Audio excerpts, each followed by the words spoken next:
Hey folks, and welcome back to another Division 2 video. In this one, I want to talk about the final mission of the Season 4 Manhunt, taking down Faye Lau. After playing and finishing this mission, I knew it was something I wanted to talk about, so if you haven't played the Faye Lau Manhunt mission yet, this video is going to have some major spoilers for the full mission, so you have been warned. With that out of the way, let's jump into it.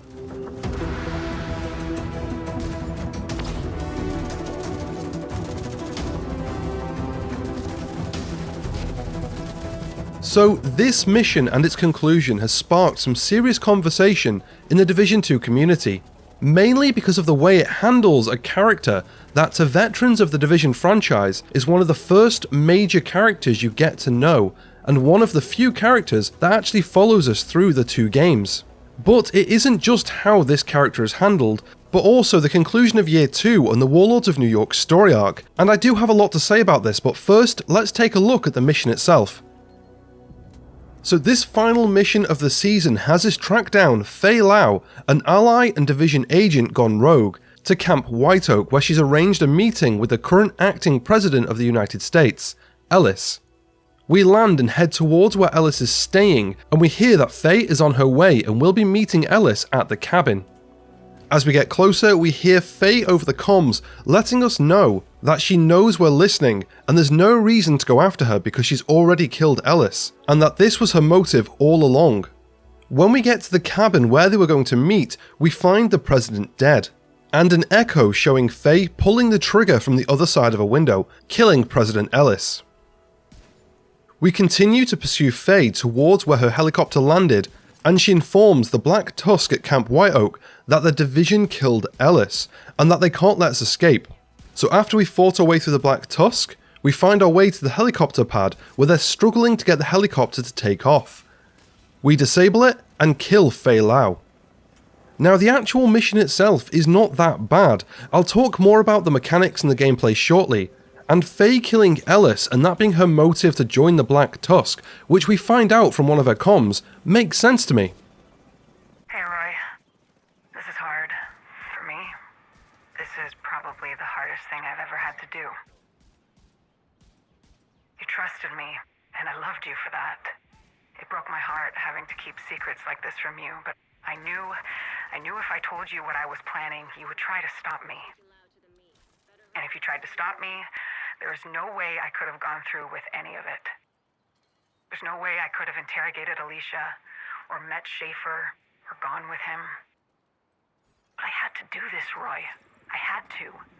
We were losing. We lost the authority. We lost the trust of the people we were trying to protect. Without trust, we have nothing. It doesn't matter how many good or bad things we do if no one trusts you to get the job done. And with Schaefer and Ellis, we lost the legitimacy. We lost the ability to say we are on mission. Hell, the only one who agreed we were still on mission was Isaac. I knew what I had to do. All I needed was access, and I couldn't get that unless I joined them, or at least unless I could make them believe I joined them. I'm sorry I couldn't tell you why. I'm sorry I had to break your trust like that. But I hope, I pray, you'll forgive me someday. If you don't, I might have to come haunt your ass until you do.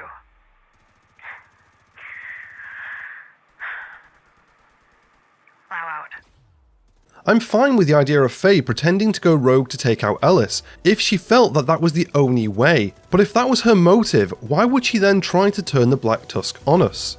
It feels like there's a real disconnect there between what she's saying and what she's actually doing, as if something changed during the design of the mission, or as it got closer to release.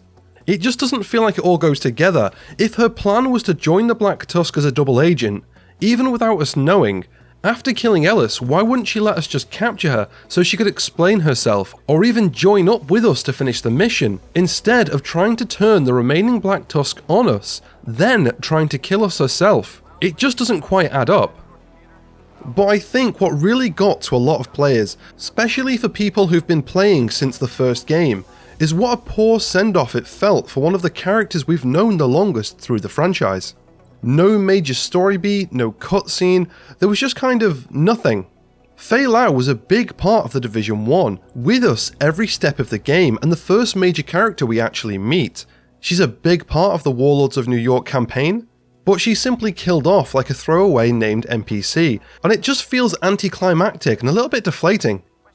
Something else that felt odd about the whole ending was where was that cinematic piece from the Season 4 trailer where we confront Faye, and a Division agent that looks a lot like it should be your playable character approaches her while she stands with her hands up, looking like they're ready to clash fists. In the trailer, that felt like it was going to be a moment, a big climax, where we finally came face to face with Faye, but instead she just kind of gets out of a helicopter and dies. To come back to what I was saying before, it feels like something was planned for that mission, but somewhere along the way had to be changed or simplified, which is a real shame. Gameplay wise, this mission was actually pretty good, and to be honest, my favourite of the 3 different variations of Camp White Oak. The added Black Tusk set pieces look good and switch up the feel of the mission, and it also uses multiple things we've seen from other Season Prime target missions. Rogue SHD caches that launch drones when you get too close, a large EMP pulse on the bridge, and turrets that you need to disable outside the cabin, which I think was probably the funnest part of the mission. All of this together gives the mission a good range of different mechanics to get through, each being a little bit different. It's a shame there wasn't anything new, but it's still a very fun variation of the mission. Overall, it's a pretty fun mission to play with a good mix of different mechanics and a good use of the map, but it's the way that the character Faye Lau was handled that really lets it down, and I sadly think they may have burnt a few bridges with some of the more die-hard player base. If there was any kind of changes, the way the mission's ending went may have been a product of the current pandemic. There really is only so much people can do working from home, with limited resources and contact, and there's a good chance things change at the last minute, but really who knows. It makes me a little bit concerned about what's next for the game. More Division 2 content is coming and has been confirmed. For more information on that, check out the video here. But I think what comes next could be make or break when it comes to winning the trust from players who've invested a lot of time in this game. But that is everything for this video. If you've played this mission, what did you think, and do you think there could have been a better way to send off for Faye Lau? Let me know in the comments below. If you enjoyed this video, give it a thumbs up, and subscribe for more Division 2 content. Thanks for watching, and I'll catch you in the next one.